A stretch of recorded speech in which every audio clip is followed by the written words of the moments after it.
The Music Retail Show. All right, man. We're back for another episode. Yep. Richard, man, every episode's good, but this one is going to be spectacular. Absolutely. And I why? agree with you. Why is it going to be spectacular? Because Charlton is here. Charlton from Franklin Strap. Yeah, Franklin Strap. Charlton, how you doing, man? Fantastic, man. It's always a good time being here. I feel like this is my second home at this point. Yes, That's right. yes. Yeah, you we do got come a here time a lot. clock out there.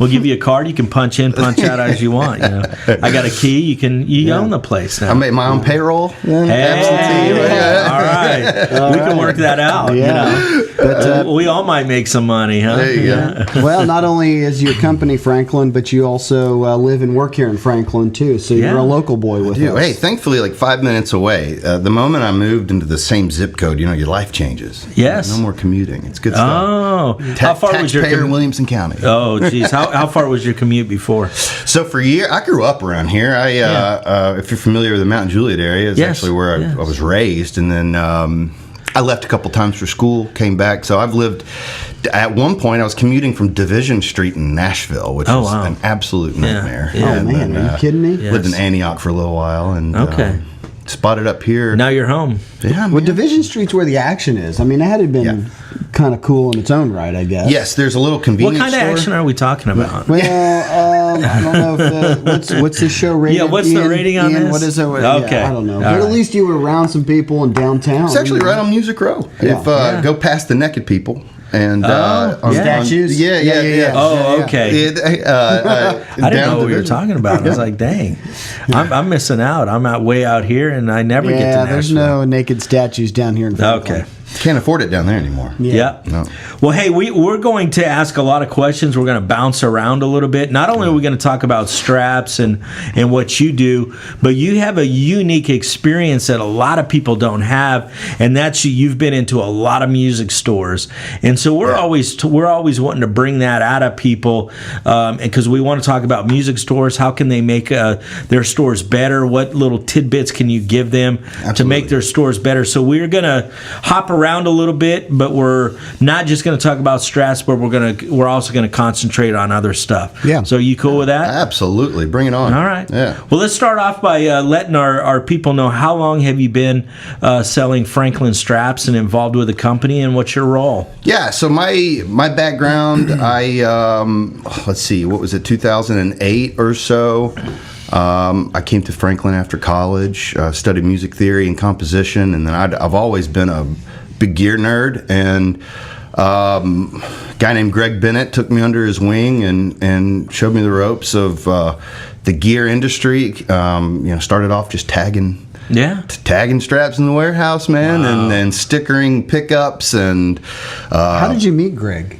so I was in a band and briefly lived with his son Patrick, which is my age, and now he's a pretty well-known tattoo artist. Really? Oh, really? Interesting. I He didn't know that. owns Red Nimbus in Murfreesboro, but he's had Wow, that's interesting. so he started apprenticing under a tattoo artist, and I kind of took his place. He didn't have really the ambition to do Dad's thing, and I did. I wanted to learn it, man. I wanted I did the traveling thing, and played out a lot. Still do as much as I can, at least. And then kind of got under Greg's wing, and so that was about 10 years ago. Interesting. And it went from man in the warehouse and seeing shipments go in and out to finally started getting on the phone. Calling folks, and then hit the road with them, and then hit the road by myself. And now the company is just not what it was back then. And I'm kind of hunkered down in Franklin now, sort of, and just running the operations. It's mostly marketing at this point and design. So Gotcha. Okay. Now let's back up. I have some notes here, and my last note, I'm gonna bring that up first, which is, of course, backwards as we know it. But you talk about Greg Bennett. Now, I met Greg, and I don't even know if he'll remember. Why would he remember this? But probably 23, 24 years ago when I was in Arizona, he came in because of the capos. Absolutely. Yep. And I'll never forget this tall, lanky, skinny guy walks in with cool hair. Yeah. You know, Always. he sits down. Always. He sits down and he's breaks out this capo, and then he starts doing it. I'm like, oh my gosh, I'd never seen nothing but like it. I mean, it was amazing. So the sliding capo, which you guys own, is got to be one of your coolest pieces. Well, this is actually a funny story as to why he was doing. First of all, how do you, as a guy that ran a retail store, how do you call for a meeting? Oh, it's just another capo, for a capo, right? Yeah. Right? How do you, it's not a line of capos. Yeah, it's a capo. But this one's better. Yeah. Well, and for a lot of reasons, but so he was the VP of Guitar Center before that. Yeah. And then when he before left, the capo. before the capo. Okay. So when he interesting. left there, he didn't want to babysit the layers of middle management of a massive corporation. And he started his own thing, which is ambitious to say the least. And so he started a string company, and then he bought the patent to the Glider Capo, which is a dual spring system that's designed to not knock you out of tune. You can glide it seamlessly with your thumb or your palm. Store it on the nut. I made them for years by hand. We still make them ourselves. But he just got in a car and bought like 10,000 capos, put them in the car, just drove around the country selling he stopped them. with us, and that, like I said, that's when I first seen him. So on the capo, do you have because people have to see this. It's not just another capo. You can't just say, here, buy our capos. I mean, people have to see how it works. On your website, they probably have on Facebook at this point, because we've got about 7 million views on an ad that's been running on Facebook for the last year, almost a year. No, right at a year, I guess. And wow, that's a lot. It's accumulated about 7 million views. Wow. We had to kind of go the other way. This is, and a lot of the folks listening will understand this. For years, it was a part of the Franklin wholesale catalog. This capo is one of those things, if it sits on a wall, and a guy that's running a store with 5,000 brands, it's not really a focus, especially with the margin at the time. We've increased the price a little bit so you can make a little bit more. But if it's sitting on a wall next to a clamp, and that's it, the guy walks in, where your capo's there. Walks up. It's never going to sell. Out of sight, out of mind. I will literally go into a store, sit down on a stool, and sell 2 dozen in an hour and a half. Wow. And then I'll leave, call that store, and said that he may have sold 2 or 3 since that day, a year later maybe. Oh, you got to be kidding me. And it's not blaming anybody. It's just not. You have to.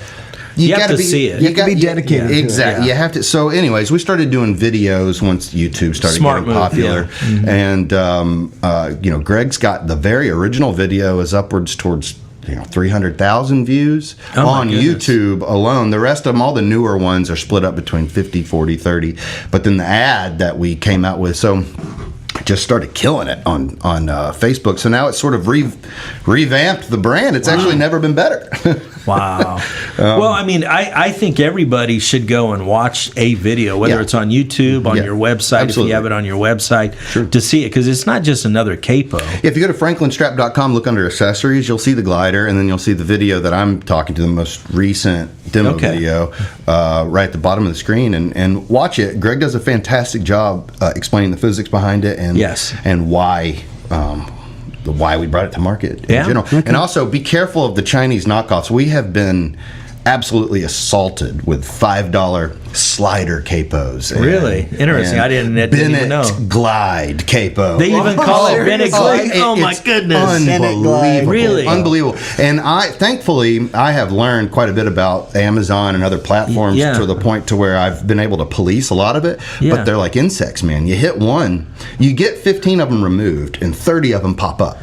Wow, it's crazy. And it's like $3.75 free shipping from Hong Kong. What? You're like, what? It breaks and immediately. And some people get fooled by it. So if it's not $30, it's not the real deal. It's not the real thing. That's crazy.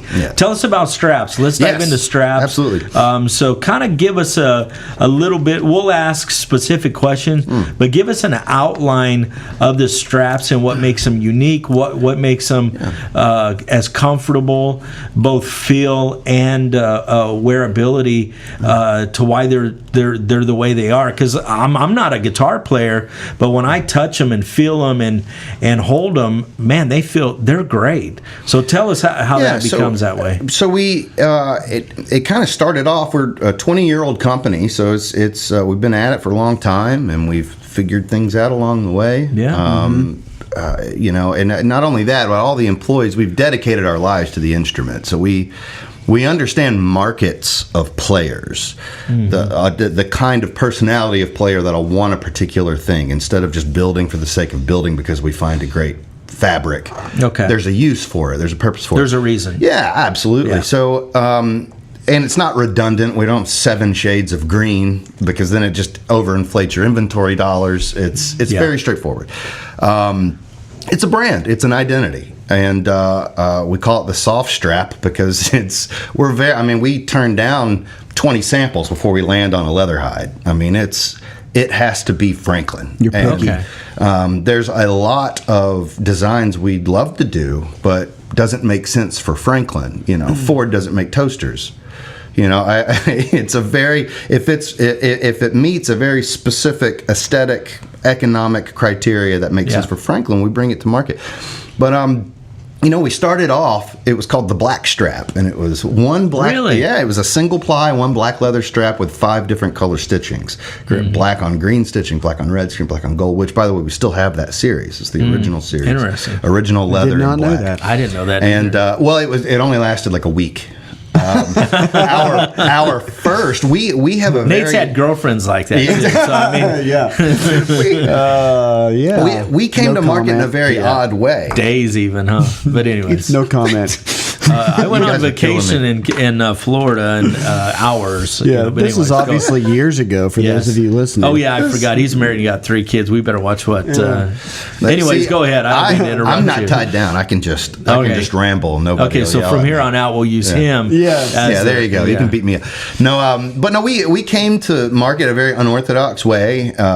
Our first 2 customers were the largest corporations in our industry. Oh, okay. I thought he was going to say the largest people, and I was like, wow, I want to hear about this. We had to use the You should see some of the farmers we sourced. to make a That's strap, It was also the longest strap that we've ever made. Yeah. And anyways, go ahead. Yeah, so we the black strap didn't last long because when we pitched it to Guitar Center and they picked it up, the first thing they said is, well, we're going to need a brown one. What did you say to that? So immediately it turned into Franklin strap, and we branched out from there. It was that $40 to $50 black strap with the 5 stitching, and then we branched out in both directions, and to be a full scale strap line. So we have your, Poly Webs, economy giveaway kind of $5. $2 cost straps. Yeah. And we go all the way up to the hand sculpted saddle leather or ball glove sculpted leather that's $100. So, in fact, we even have the ambition to make a hand tooled leather just for giggles. That's like $2,000. Wow. Whoa. Wow. Well, for the guy that got the 52 gold top. Yeah. But There's people out there that need that. you'd be surprised. Absolutely. there are. I know. How many of those did you sell? We haven't done it yet. Okay. We want to. You want to? Were you thinking about buying one? No. okay. I wanted to hear you say, "Oh yeah, we've sold 5 of those," and I'd be like, "Holy cow!" Yeah, that's good. No pun intended. Well, actually, about I'd say somewhere between 60 and 70% of our business is $50 to $70 straps. Well, I was going to bring that up on, people think that $100 strap is crazy, but to be honest with you, it's going to last a lifetime. It's not at all, yeah. And not only that, $100 strap or a 70 or whatever the math is probably a really, really good strap. Well, we're in a very emotional industry, and the strap, if you stop to think for just a moment, a guitar strap is one of the rare, purely emotional pieces of gear in a store. Everything else is hardware, you know what I mean? It's a part of a sort of a fashion sense or identity. Yeah. Just as important as the color of the guitar someone might choose. I get that. Guitar players, I know guitar players, and guitar players want to think a guitar is emotional. Well, of So course it would it is. only make sense that a guitar strap would be an extension of that. And most guitar players are emotional. Yeah, so they that kinda are. goes They in start hand in crying, hand, and they wish they were the lead singers and got all the Yes, attention. Absolutely. But no, so I understand that. Yeah. When you say emotional, I understand that. It's both. It's one of the rare pieces that's both a destination piece and it's also a add-on sale. It can be either way. It's funny, for years I just assumed it being an add-on sale piece until we started really embracing modern digital marketing, and now I get phone calls all the time from people. Hey, I saw this ad. Yeah. And they're literally going into the store looking for us. Sure. So it's turned on its head because we're a brand. Yeah. And not this random collection of unrelated stuff. Well, It's- once someone's got a really cool guitar, Yeah. they don't want to put a generic cheap strap on it. I wouldn't want to. That's right. I would want to put a very cool strap on it. Well, even on the flip side of that, when the economy sort of crashed in 08. I'm trying not to laugh. Nate's over here laughing. Anyways, What did he do? We'll talk about it later. No, Keep going. Keep going. Sorry. Go ahead with the thought. Actually, we can take it the next. You made a comment earlier about that they can be a add-on or a destination. So Yeah. dive into a little bit more about why a guitar strap. What role does it play in a music store? That's a great place to kind of. Well, it's other than inventory management, it's sort of effortless.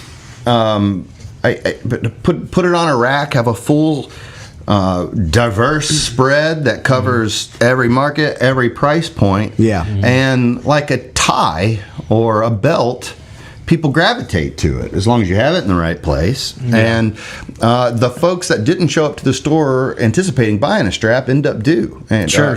They end up buying it, walking out with one. Yeah. Because they'll run into it and they're like, oh man, Well, I didn't walk in I didn't even think about that. I've been using the nylon strap that my Fender came with free. Yeah. And Well, and people like buying gifts and they like buying stuff. I mean, you walk into a music store and you walk around and you already have a guitar, you already have an amp, you might buy a cable, but if you see a really cool strap, you kind of reward yourself and buy it, That's absolutely. Well, and I was going to, on the note of putting a good strap on a good guitar, in 08 when the economy was really tanking and the digital thing was really ramping up, stores were having a hard time. And somehow our sales were like the best that year. Well, I can see that, yeah. And because if you don't have if you can't sell a guitar, you sell a strap because it's cheaper. Yeah. And to the consumer point of view, if you can't buy a guitar, you can spruce up the one that you got with cool accessories. Absolutely. Now, talk about the ends, because I know you guys talk. The ends are something that is really important. Talk about that. Well, we don't believe in the end of the strap. Yeah. Our bit as a design firm, the first thing that we think of is an identity, and the last thing our identity needs to be is creating walking billboards. And so we don't want to plaster our name everywhere. You'll see on the back end, we'll emboss Franklin on it in the same color as the material. You barely know it's there. Yeah. But our identity is our little curly Q. I call it our Nike swoosh. Our ends, which is seen in every model we have, just about. If not the swoop, the treatment on the end, the curvature is still the same. But even that was well thought out. This tendency for a lot of strap companies to essentially just stitch two materials together, punch a hole in the end, in two straight lines. If you put yourself in the perspective of a designer, what sense does that make? Because these straight lines are sort of contradictory to the sexy curves that you find in all your favorite guitars. Yeah. It's just aesthetically a nightmare to see this straight, bland worm of a strap. Yeah. So we get with our dies, we get really clever in terms of shaping it to sort of accent and not upstage a guitar, obviously, but to complement it, complement the curves of a guitar. As a drummer, you wouldn't agree, but I agree. I actually do, man. I'm telling you what, man. As much as I bust people's chops that are guitar players, I love guitars. Absolutely. I love straps. I mean, it's like bags and cases and all that stuff. I think they're great, man. I have a great stick bag that is very, very cool. I know you're on me for that. I am on you on building a stick bag. But yeah, straps. I think they're incredible. I love them. Well, it's a must. I think a lot of dealers might.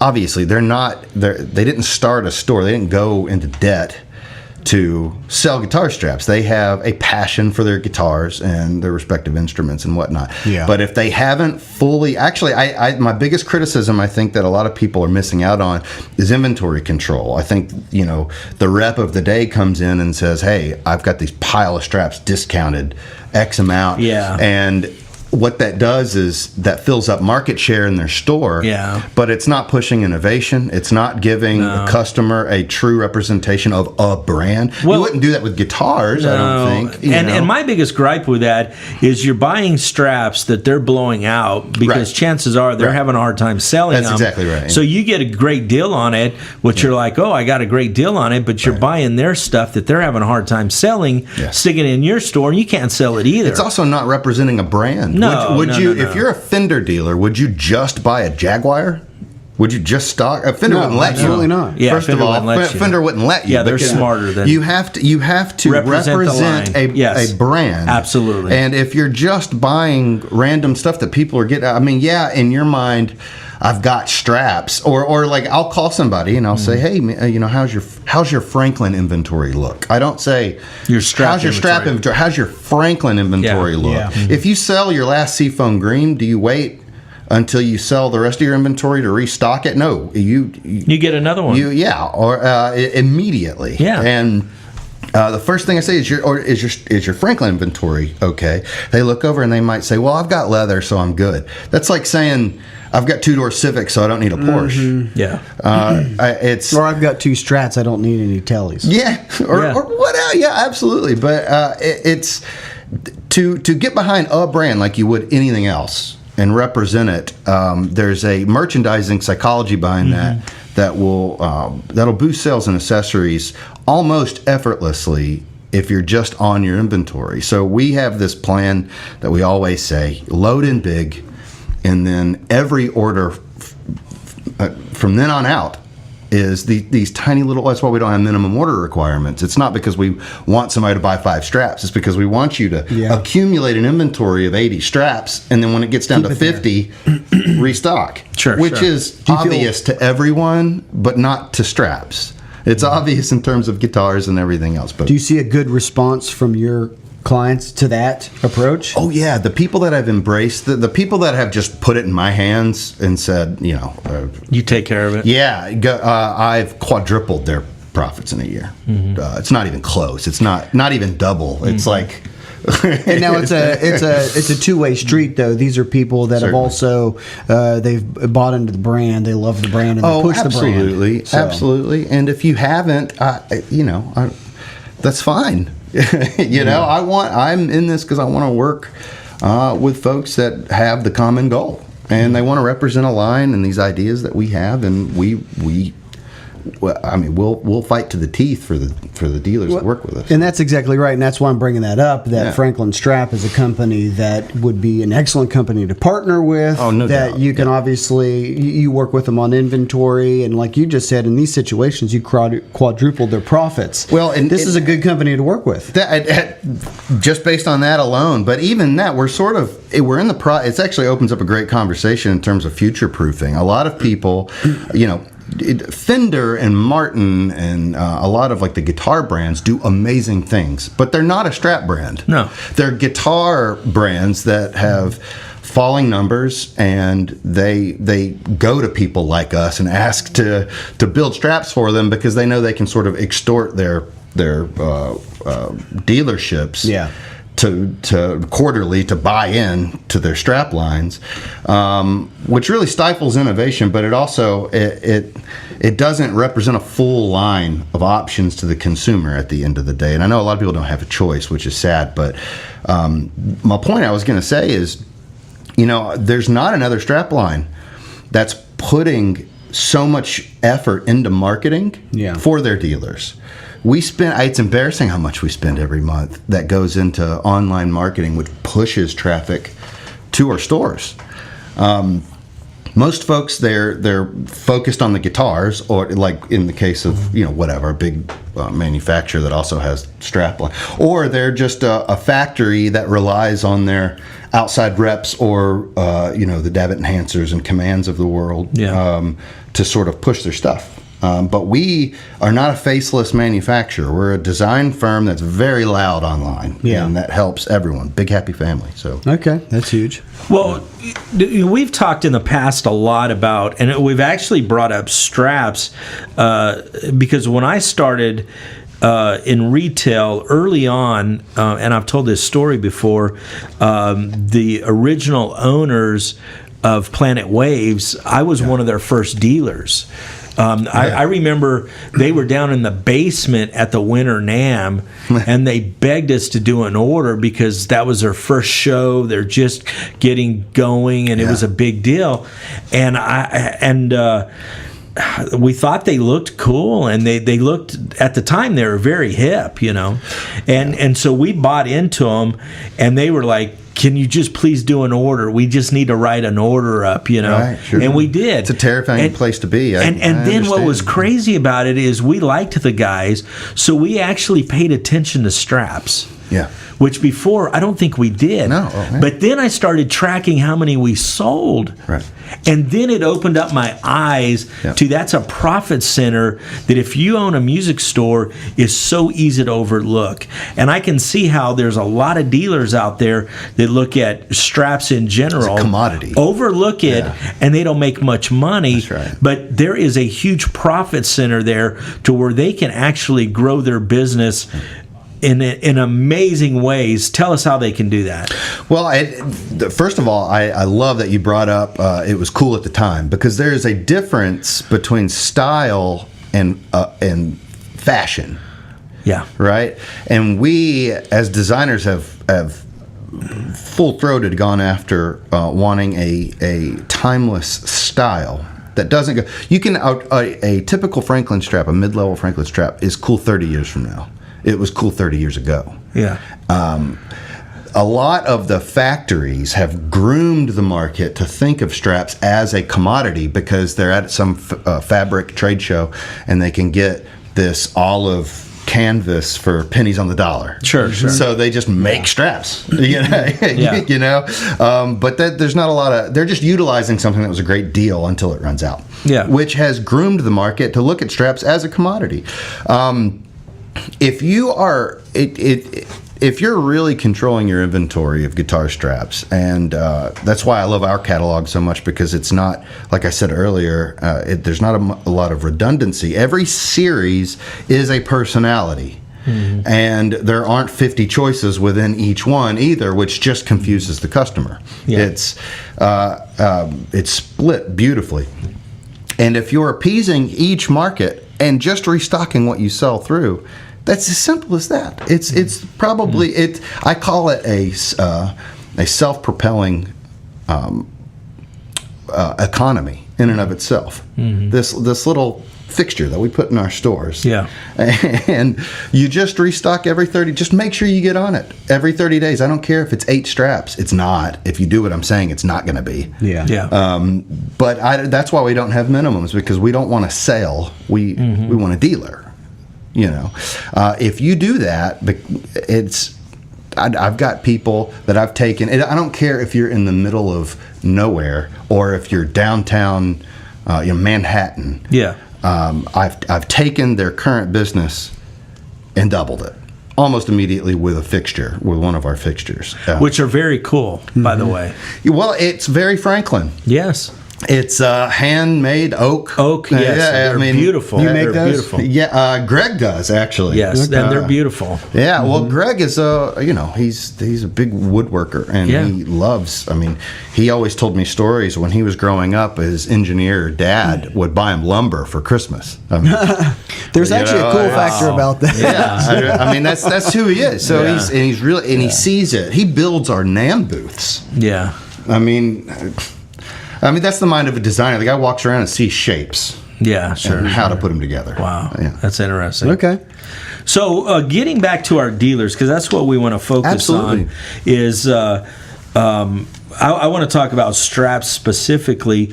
What can they do to get excited about it? Because, I mean, we look at it and we're thinking of new guitars coming out. We're thinking pedals. We're thinking amps. We're thinking all these cool other things. But straps are way at the bottom.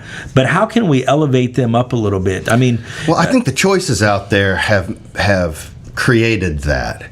I think I don't have that problem. When people are a full-fledged Franklin dealer, the excitement comes about. Okay. I think the choices out there have created that sort of So I think that changes almost immediately. You see the excitement on getting behind. I mean, that's why they run a store, to get behind products they themselves endorse that they want to introduce to their community. So I think that comes with the success of dealing a brand. Yeah. I think that comes naturally. Yeah. Do you have tiers that a dealer, say they don't have your straps, but they go to the website and they see, wow, there's some cool product there, or they're listening to this. Do you have tiers that you can turn them on to, like 500 or 1,000? Oh, yeah. Or, I mean, what's their investment like to get going with this, or get a display? Yeah. I think everybody needs to get a display. I know it's more money. It's probably a bigger order. Explain all that is. It's only a lot in the beginning. It's only one big investment. Okay. And then it's replenishing monthly. Gotcha. So it's if you spend $1,500 down, you get a fixture with 10 hooks aside. That's somewhere between 3 to 6 straps a hook, and with 30-60 dating. And $1,500 doesn't seem like a lot in that situation. It's a couple of guitars, guys.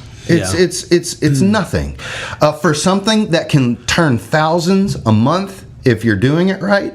Yeah, it's the biggest no-brainer in your store. Yeah, to be honest. And after that $1,500 is out of the way, every 30 days you look at the thing. You know what? If it's 2 weeks, fantastic. Is that not a great problem to have? That's So yes. If you see an empty hook, that's the great thing about a fixture. All you got to do is look up. You don't have to breathe over the fixture constantly, or have a guy that could be doing something else just combing over it. Look over. There's an empty hook. Call me. Look at what you've sold through and rebuy it. Yeah. Because how many could you have sold of the first 3 straps that sold? If that's a bestseller, or if that was the first thing to fly out the first day, how many could you have sold? Yeah. If you restocked immediately, well, God knows what you missed out on if you took you 3 months to rebuy. Well, we're coming into the fourth quarter. Yes. And fourth quarter, obviously, there's an influx of traffic coming in. It's also Christmas and gifts, which your guys' straps are great for Christmas gifts, and they're great year round. But talk about the fourth quarter, and then also talk about dealers and is it a seasonal product, or do you sell straps year round? Because I know in the summertime things slow down. You hear people say guys aren't buying guitars like they should be. Well, isn't that a great time to push straps? Because maybe they're not spending $500 or $1,000 on guitars, but they're spending $80 on a strap. Well, this is a really interesting bit of information that I learned later in my career. We grossed more this past January than December. Yeah. Think about it for a minute. Yes. Yeah. Think about it for a minute. People are being gifted gift cards. Oh, yeah. They're being, whatever. And it was the oddest thing. And I went back to look at it, and that happened 2 years in a row. Yeah. And I'm thinking, interesting. It happens with us as well. I would have never thought about it, to be honest. And so, no, it's not a seasonal thing. It's year-round for sure. However, it's just like everybody else, exponentially higher in the fourth quarter. Because it is a gifting. It's an emotional gift. You gift a capo, great. Piece of heart, a cable. Practical. Yeah. And guitar guys hate spending money on it. Yeah. But a leather strap's a great gift. But a leather strap is or whatever. We go canvas, printed, nylon woven hippie strap, whatever. We do the whole thing. But we cover retail from $10 to $100. and it's an emotional, personal gift. So yeah, it is the epitome of stocking stuffer for sure. And to cover all those bases, it's the perfect time to buy in. A lot of people are like, well, I don't want to buy into a new brand now. I'd rather do that at the beginning of the year and then see what happens throughout the. Absolutely not. No. Dumb idea. Buy in right now, and then you see what does really well in the fourth quarter, and then what you repurchase at the beginning of the year is absolutely crystal clear. Right now is the time to buy. Very smart. If you're going into Right the now. fourth quarter and Right holidays, man, don't wait till January. Well, we see it right now. Yeah. Our Christmas happens 2 months ahead of time. Well, absolutely. Because we have to build and you know, and you got to get it in we're the seeing store it so right. they can start selling. That's right. Do you guys have a way to personalize for stores? That is a fan. I'm glad you asked because I get it all the time. So we're not necessarily set up. Yes and no. We're not set up for custom work. So for a customer to come in and get one strap at our quality is $600. I mean, there's no. We have to build 1,000 of one thing to get that kind of leather quality at those prices, especially at wholesale.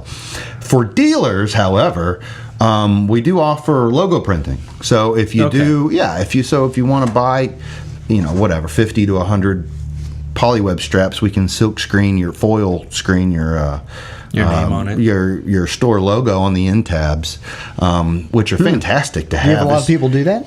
Oh yeah, especially for people with broad lessons programs. It's really important, and I can't talk about it too much right now because it's not fully implemented, but we do have an ambition that's more than an ambition. It's trying to be underway of doing the gig bag thing as well in terms of printing. So. Okay, Gotcha. All right, very cool. That's a big market. It's massive. That's a big market. It's massive, and it makes sense for us. We have the strap companies do well with that kind of. We're material. Add-ons. Yes, exactly. We have the infrastructure. We have the machinery. You talked about drum bags. The moment I do it, I think I'm going to call it the Richard. Yes. Yeah. The Richard. Yeah. As long as you don't call it the Dick, huh? I'll call it murky. Yes. Yeah. So yes, that's Probably. exciting. I can't wait till you do it because I think That'd be a real if short you guys stick come bag. out with a great one, I'm not going to stop and camp on that. Yeah. Whoa. Yes. Padded leather. Yes. You got it. Thank you for recovering. Padded leather with a because I strap. was just wanting to verbal spar for a minute. But yeah, I mean, I can't wait till you guys do that because I think it's a big market and I think you can really do a good job. Well, it's fun. We have a few dealers that are just drum shops. Yeah. And I met a guy once. I remember he comes into our NAMM booth and he's like, "Well, I don't do guitar stuff, so this doesn't make sense for me." And I'm like, "Well, do your customers bring their band members in?" And he just thought about it. Oh my God. Yeah. And I'm like, you don't have to have They're like guitars, a pack man. of wolves. They travel together. Yeah. Just put a small strap fixture in the corner, and he. That's pretty cool, though. flies You have specific drum shops that carry your products all the time. Yep. Oh yeah. There are a lot of kinds of stuff. I mean, there's specific bass shops, just bass, that are actually some of my favorite stores to go into because those people are You deal with a bass very place. meticulous. The bass place out in they moved from Tempe, Arizona to I think Peoria. You got to check them out.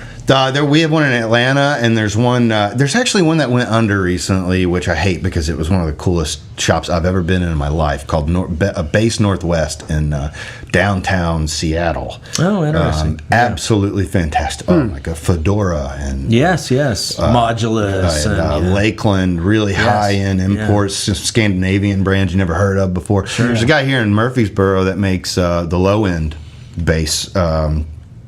If you're ever in Middle Tennessee area, go into the low end in Murfreesboro. Shout out to low end, but he's absolutely stunning. Interesting. Yeah. Oh, Yeah, wow. that's cool. You gotta check out the bass place in Arizona. Absolutely. They've been around forever. They're big. We have a new strap line we came out with called Sedona because we found this. Speaking of Arizona, we found. This suede that's a rust color that mimics the color of the rocks. Yeah. Okay. In Sedona, and it's actually one of our best-selling. Turned out to be one of our best-selling SKUs. It's one of the prettiest places. Beautiful drives. Some of the craziest people. Yeah, I was in. There's some nut jobs out there. Is that? Man. Well, I was staying in Vegas once, rented a car, and drove to Anderson, Arizona. I think it's Anderson, Arizona. Yeah, tiny little saloon looking. It's like a construction town. Okay. Where the construction workers will like stay at the Motel 6, and it's on the way to the canyon. Okay. And So it's on the west side of the state. and yes. And that drive from Vegas to there, I think I pulled over 3 times to go into these weird caves. It's beautiful. Yeah. And I was, and then I started thinking hills have eyes. Ran back to my car and kept driving. That's funny. Yeah. Hey, actually, we had talked about that. You've seen a lot of music stores. I mean, especially earlier on as you're traveling a lot. Love it. Real quick, what are some of the cool stores you've been in? Oh, goodness. So there's a lot of different kinds of stores. There's,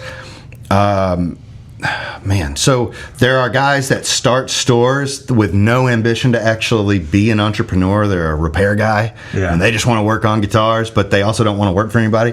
So they start a store, and they've got other people doing it. There's those kinds of stores, which are very interesting. And then there are guitar fanatic stores. There are very big lesson, band, orchestra, music education stores. And then, probably one of the coolest stores I've ever been inside of is, I think they changed the name of it recently, but it's Momm's Music. Oh, yeah, up in Louisville, Kentucky. Yeah. It's Maxwell's House of Music. Maxwell. Yeah. Oh, yeah. So he's branded that store in a very His cool head way. is getting big because he's going to listen to this. He actually, he probably can already sense it. Well, this was, I went in one time over a weekend when I was passing through after all the construction.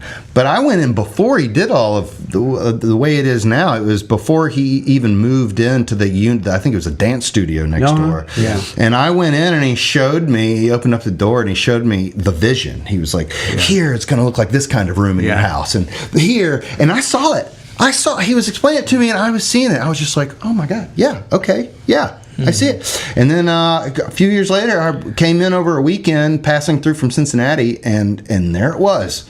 I was like, well, that guy saw a vision and he knocked it out. Mark's didn't a he? great guy. Yeah. Mark's a great guy. And I worked with his, I think it was his brother, at the other store for a very short period of time as well. That was Momm's Music. Momm's Music, yeah. All right, there you go. And that was a cool store too, to be honest. That was that in its own right with a nice little stage. Yeah, very cool. In terms of creativity, that's got to be up there. Yeah, oh, sure. But I've gone into stores that did the Barnes and Noble route and put their own coffee shop in the middle of it.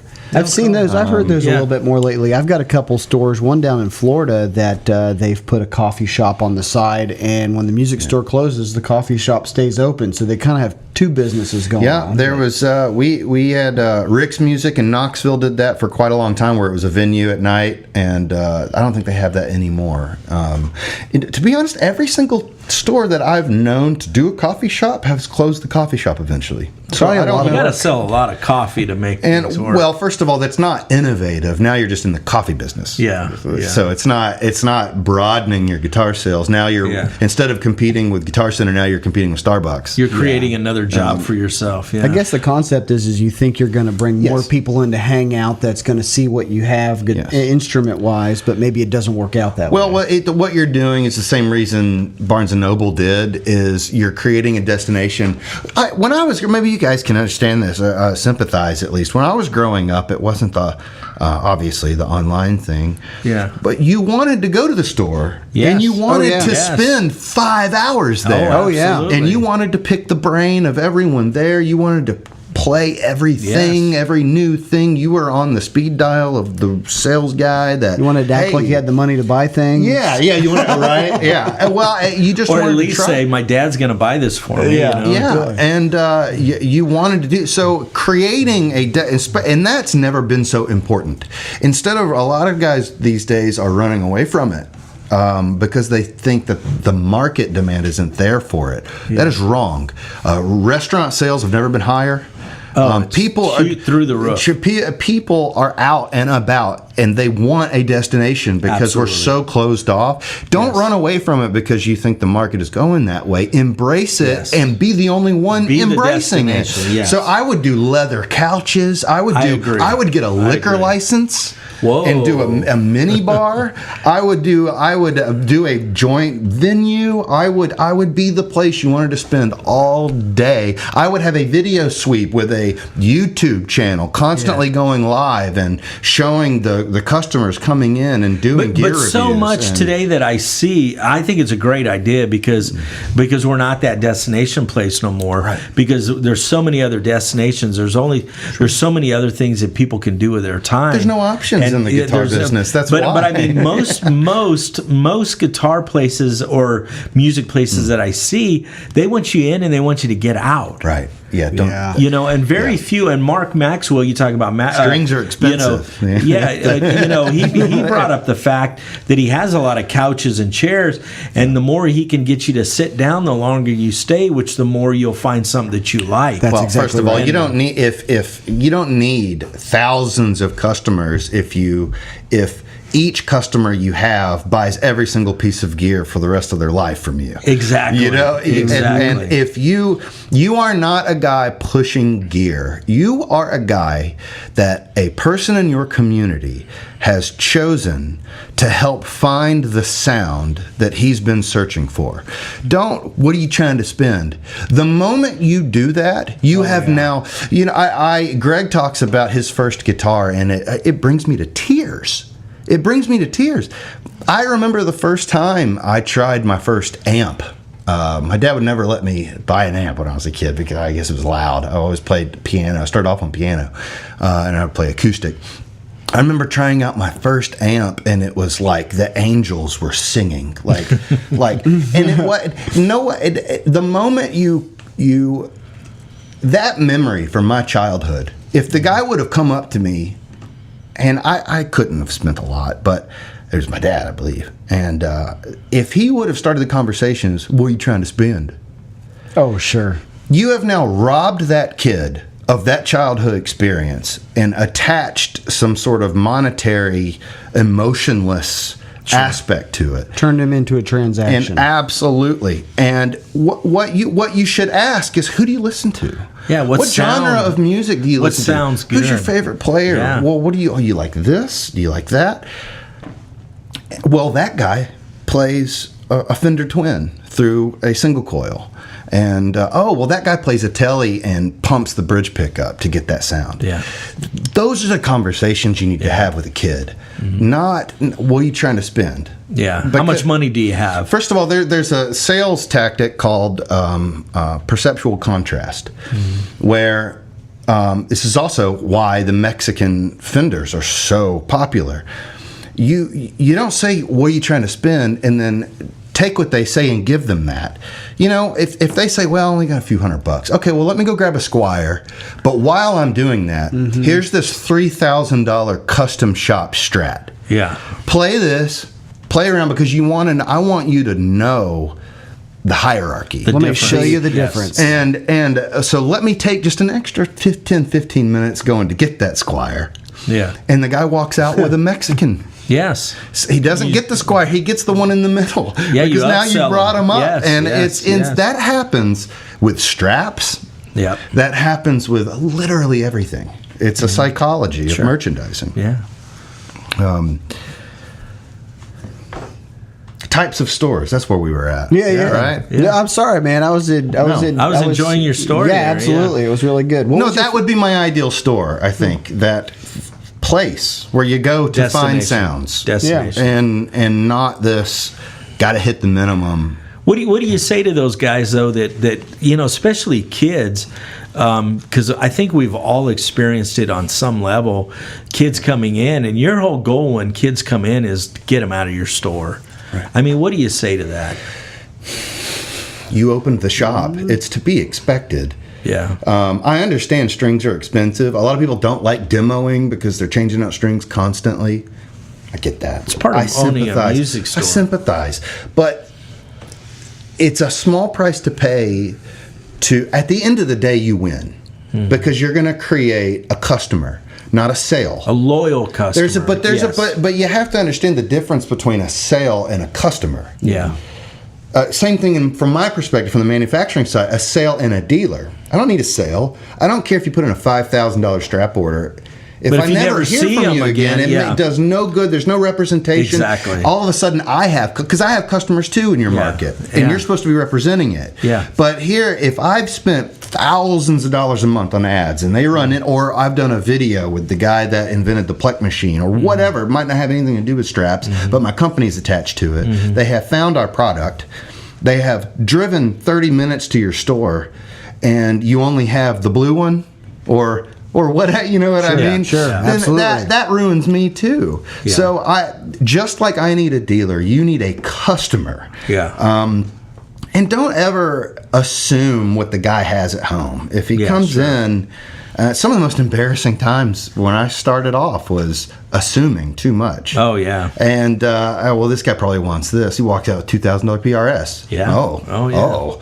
You know, don't ever assume. If he walks in and he wants the cheap cable, you know, you don't know who or why he's getting that. You don't know what he's got at home. You don't know how much money he has. You don't know anything. You don't know anything about anything. I agree with what you're saying. Absolutely. Yes. That's why you ask questions. Yes. You are not in the business to assume. You are not Dr. Phil. Yes. Ask questions and fill the void in that musician's life. We've talked about that a lot, and I'm glad you're bringing it up because absolutely. I've learned that early on. You never, ever, ever try to figure out how much money someone has, what level they want to spend. Absolutely. You let them decide. Your job is to show them product and show them different levels and let them give them the why in buying up. That's right. You know, saying this guitar is a little bit better, this strap's a little bit better, this cable's a little bit better. These are the reasons, and let them make an educated purchase. Absolutely. Yeah. It's one of the rare industries where that does. It actually benefits the store more than anyone, is being a problem solver. We talk about this a lot in sales and with the salesman even here, is like our job is to be a problem solver. There's so much to know in our industry. These people, that's our job to know it. Yes. It's there's so much to these people. They're, you know, whatever. Maybe it's the guy, you know, working the insurance, you know, 9 to 5 every single day, and then he comes home and just wants to rip through his half stack, you know, or whatever. Or maybe it's a know-it-all kid that lives on YouTube. I don't know. But regardless, it's your job to know. And that's why I think it's really important to go through the tutorials and listen to the clinics and constantly understand the new stuff coming to market. Also know that there is a sector of this industry that's growing so rapidly that it's taking some of the old guard by surprise, and that is the digital aspect of digital music production. We're in Middle Tennessee, so if you refresh Craigslist, every 5 minutes there's another 5 pages of gear, because there's studios going out of business every single day. Because people are building home studios, and they might not be selling music to publishing companies, they might not be licensing music, they might be whatever, but it's like they're using it as an instrument or a tool themselves, and that side of the business is exploding. And dealers are not, I mean, there are some Guitar Center will carve out a little sector of pro audio stuff, but even those brands aren't to the extent of what's coming out. And I think that's a whole other side of the market. A lot of dealers are kind of ignoring, because they don't have they don't consume that themselves. They don't have an interest in it, so they don't get into it. I'm telling you, man, software, VSTs, virtual instruments, this stuff is absolutely, MIDI controllers, the rest of it is absolutely exploding. And it is. In terms of accessories and whatnot, you need to get on that. But man, go ahead. Oh, I was going to say, maybe you were going to say the same thing, Richard, but I at least wanted to get in. You're saying a lot of it, and man, you're saying a lot of stuff. I'm sucked into what you're saying, but I'd love to know, and we'd love to know, what you think of the overall state of the music industry. Where do you think it's going? To be honest, it's never in the history of mankind been a better time to be a musician. We started off as slaves to royal families, and now there's not a monopoly, there's not a gatekeeper on the airwaves. And that means something to an economy. Yeah. That means there aren't 5 bands that own all the radio stations. There's a lot of crap out there because of it. Yeah. But you can also fine-tune your likes and your interests. You can find what you're looking for. It's out there. Yeah. Find it. It's never been a better time to actually make a living as a musician, which means it's never been a better time to sell that gear to those people. And you have to embrace what's happening. It's nothing bad is happening. Yeah, okay? it's just different. If you think something is inherently bad that's happening, then you've missed something, I think. I agree. I think it's probably because you don't consume it yourself. It's probably because your personal musical library hasn't changed in 2 decades, which is, again, fine. I listen to the same bands I listened to when I was a kid. I get all of that. But be aware of what's happening. Yeah. There aren't public. It's not just that. I'm going to go a step further. Video production. I come from a classical conservatory background, and classical music is coming back to the young generation because of scoring video in a way that hasn't happened in probably 2 decades, 3 decades. Yeah. And the main reason for that is because videographers are very amateur. They can be, and you can make money at it. And they need music. They need score. They need stock music. And there's also not just Sony and 3 others that own the publishing and licensing world. There is no cable television really anymore on a large scale, and it's actually dwindling. There's Hulu and YouTube and Netflix and the rest of it. And these people don't have $2 million to hire John Williams. They might have $700 to buy a theme song. Yeah. And because of that, it opens up this massive market vacuum of bedroom producers, bedroom players, and whatnot. Anybody can do this, and they need gear from all price points. So nothing bad is happening. It's only good. It's only good, I believe. Yeah. The trade-off, at least, there might be some bad things here and there, but the trade-off is a net good. And if you don't understand that, then you have to educate yourself as the modern consumption of music, I guess is what I'm getting at, because that trickles down to you, to the store, to the manufacturers.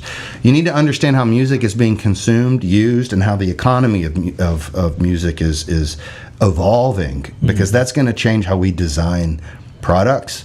It's going to it's going to change the demand of all the gear. Already has. Yes.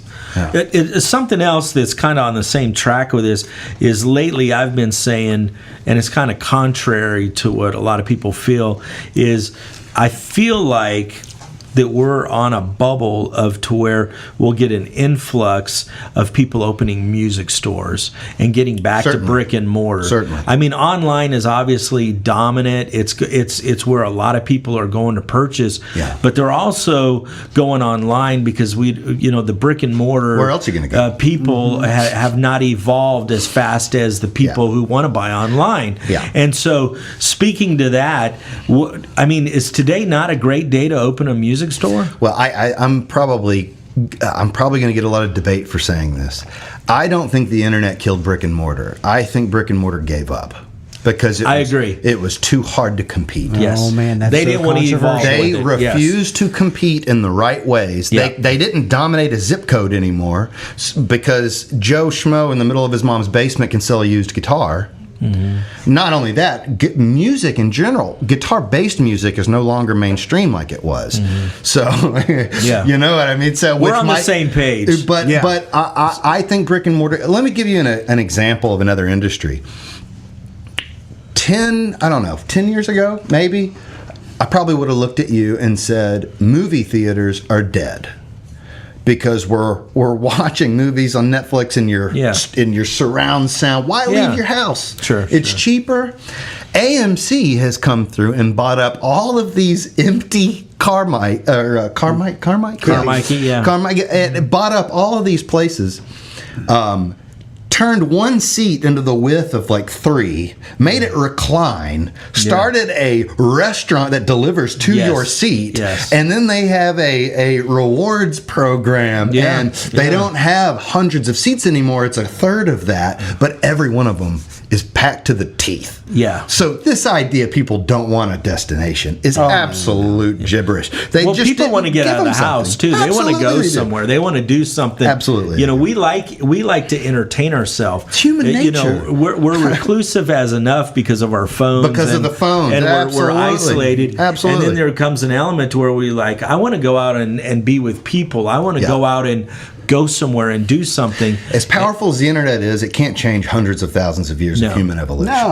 That's the way we're wired, man. It's the way we're wired. We're a social creature. Absolutely we are. And we need to have stores out there that embrace that social atmosphere. But instead, we get these washed up musicians, and we've brought this up, and people get upset about it. Washed up musicians, we stick them behind a counter, and they ask, if you need anything, let me know. Well, my gosh, you need to just take that guy out and turn him loose, and hire somebody that wants to go, how can I help you? What can we do to Well, we have a long relationship with Guitar Center, and that's the first thing I noticed was when I was growing up, someone can be 44, been on the road for 20 years, now they're hunkered down, they want to get married, they want children. Yeah. But they don't want to leave the gear industry. Yeah. So back then, all of the sales guys were knowledgeable people with decades of. Maybe they toured for years. Maybe they were. Maybe they still do. But they knew everything, and they could make a living, a good one. Yeah. The moment they got rid of commission or spiffing their people, it opened up the market to where it's first job. It's amazing we talk about this. We talked about I love the Gen X and millennials. I do. I love them to death. But what are you going to tell me about the difference between ebony and maple? What are you going to tell me, really? You're 17 years old, you never worked a day in your life. And I've been doing this my whole life. Yeah. My dad did it. My dad's dad did it. You're not going to tell me any of this, okay? Yeah. But in the past they could have. Yeah. And I think that has ruined a lot of the experience that plays into this whole conversation. I agree. I agree. Nobody has experience. I mean, spiff your people. I'm telling you. I told a couple. Have you been listening to our episodes? Because we said it too. Spiff and pay them. Pay your people. Yes. It will pay off. Yes. It will pay off. If they sell more, it pays for itself. Sure. And it gives a better. There are some incalculable elements to that. It creates a atmosphere to people. I have a guy I call. Hey, I'm looking for this and this and this and this. I'm like, oh well, you want the Mesa Boogie Mark V? Yes. If you have one of those guys in your store, he'll outsell every single person you've ever met combined. And I'm telling you, that is so important. But having a human to call instead of a Google blank to type in and then search through garbage to answer your questions, you can't. Nothing the internet can do can match the power of that. Yeah, sure. Spiff your people. If you gave a guy $5 every time he sold a $55 strap, what's a $5 difference? Wait a minute. So I can sell 4 or 5 straps and fill up my gas tank? Oh yeah. Yes. It's real money. Absolutely. And he's going to push these straps, and it's going to make you a truckload of money. Yeah. Absolutely. Absolutely. Yeah, in the midst of all of that too, where you said that brick and mortars gave up. The other thing too, the other side of that Richard and I have talked about extensively is the whole big box store syndrome as well. Yes. Music stores have plenty of room, and there's tons of people out there that do not want to walk into a big box store. Absolutely. But they want to walk into a smaller mom and pop shop and have a great personal wants experience. to, I don't think. Yeah, they want to go into that. There's so many people out there, and in fact, there was a client of mine in the last month has emailed me, and they've been doing great in ordering.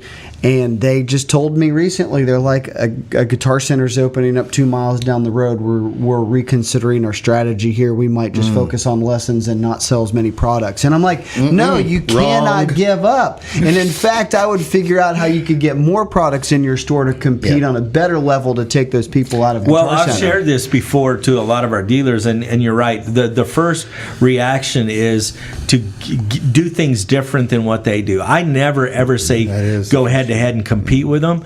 But our music store grew when Guitar Center came to town. Sure. Because their advertising budget is off the charts. Right. And it stimulates the you just people. nailed it. And to where they're like going, I want to buy. And so I would let Guitar Center use their budget and help me out. So if they were advertising product, I got that product. Yeah. That's right. Because I can match their prices.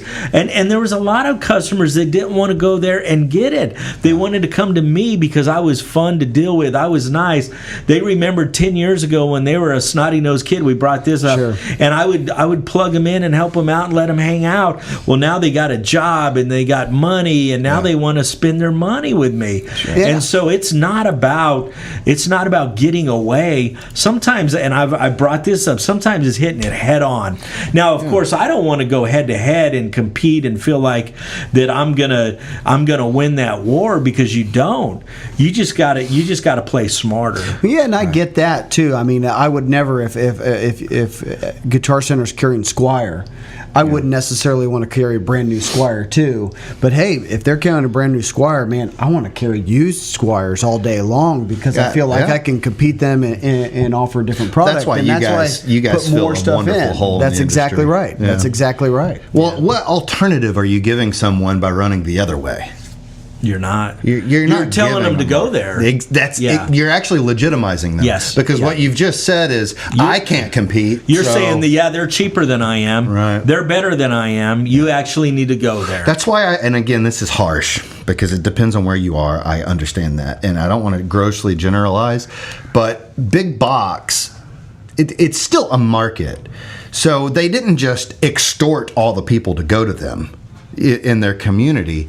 Small business sort of ceded power and opened up these vacuums for these big box guys to come in, and in a lot of ways, not in every way, but I agree entirely. Hit it head on. Yep, our stores can win. Our stores can actually grow. Absolutely. Because what happens a lot of times is they sit there and go, "Wow, we've been a little bit lazy," because we can be lazy because we kind of own this market. Now we've got this big monster coming in, but so now they can actually look at their business and go, "Well, let's look at our product and see where we're making money and buy more of it.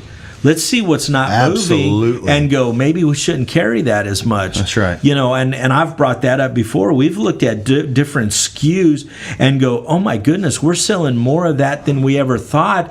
So we actually go, let's buy more of it, because there's so much profit to be made if we would do that. And a lot of times our guy goes, nope, I'm out. I don't want to buy any more of that because of this reason or that reason. Right. But instead they need to look at it and go, where am I making money?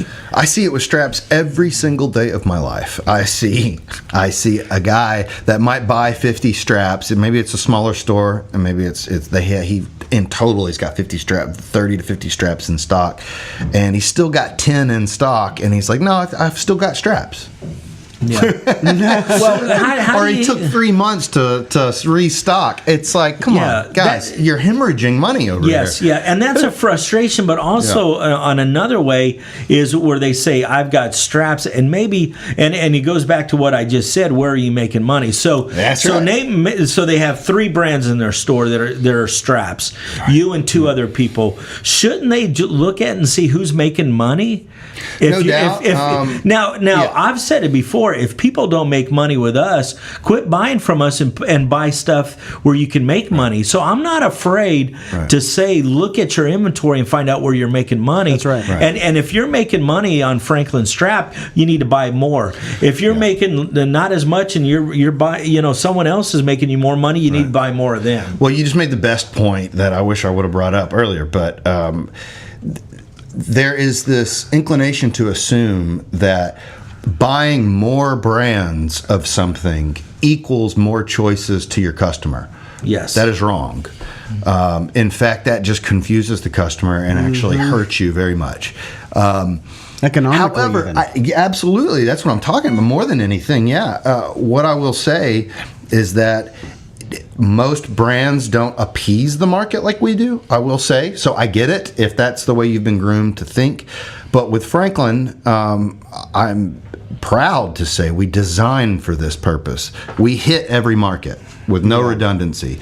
So you don't really need I'm paid to say this, but it happens to be true. Yeah. You don't need 3 or 4 brands. We've got everything covered. Yeah. We have every single type of personality covered. No, absolutely. I Or it's understand why coming. you want to say that. There are things we want to, I will say, expand. We need more bass options. We need more bluegrass options. Our banjo strap, we can't keep it in stock. It just so it's because there's nothing out there of quality. That's unfortunate because that means there's a lot of people playing banjo. That's right. And that really is We've said a lot about banjos on Yeah. here, but hey, So- we're kind of coming to the end here. Yes. So do you want to bring it into a final question or final thoughts? I have two. The first one's real quick, and the second one expand on a little bit more. Yeah. So the straps made in America.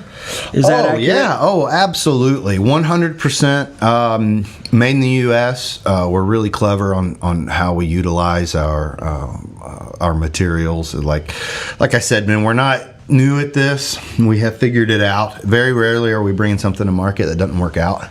But, maybe in the beginning it was more of that. But once you find, We need a brown one. First of all, once you find your identity, it designs itself. It just grows. It just decides. You know what to do next. You know where you're missing something. But 100%. All of our materials are even bought in the U.S. with the exception of our polyweb. Yeah. You can't buy it. You can't get it here. It's So gotta we're go from recording China. this 9/11. Yes. And so this will be released. So made in America. Made in America. Absolutely. I'm glad that you guys Made do in the that. USA, Yeah. Yes. pumping all the economics. It's not crossing the border. It's all here. right here. Good. Putting people to work. Good, hardworking people. Good, honest people. And It's great. yeah. So we could ask you a million questions. We could probably be here for another 3 or 4 hours. No, but, yeah. but our dealers would probably fall asleep on us, and we don't want that. Last question, and this is more of a personal thing, is where do you think you're going to be in 5 years? Oh, man, that's a fantastic question. I personally, I was raised in this industry under this company. I've learned so much, and I don't have any ambition to go anywhere else. My ambition is to bring other brands to market. I'd love a boutique acoustic. Really? I would. Interesting. I would. I'm a pedal nerd. I'd love a pedal. I have a couple of ideas. Yeah. That I won't spoil here. But But I do have a few ideas. I like this. That will be its own brand. It won't be Franklin. It would be, just like Glider is Glider and Franklin is. Sure. I think it's a great question. I'm sorry I'm stuttering, but I know what I want to say, and that is in the 21st century, we're no longer in retail.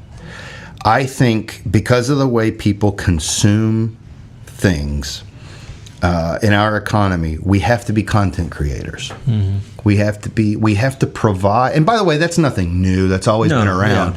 Yeah. The principle has always been there. The tools have changed. Mm-hmm. If you're a store and you don't have a YouTube channel with a tutorial on every single guitar in your inventory, you're doing it wrong.